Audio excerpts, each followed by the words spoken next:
প্রিয় সাংবাদিক বন্ধুগণ, ইতিমধ্যে জাতীয় সংসদ নির্বাচনের রোডম্যাপ নির্ধারণ করা হয়েছে।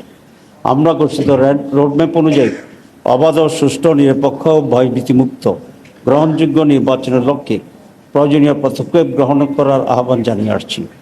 আমাদের অতীত অভিজ্ঞতা অনুযায়ী কালো টাকার ব্যবহার বন্ধ, ভোট কেন্দ্র দখল, পেশি শক্তি প্রদর্শন ও ভোটের বিভিন্ন অনিয়ম ও অপতৎপরতা বন্ধ, কোয়ালিটি সম্পন্ন পার্লামেন্ট এবং দক্ষ আইন প্রণেতা তৈরিসহ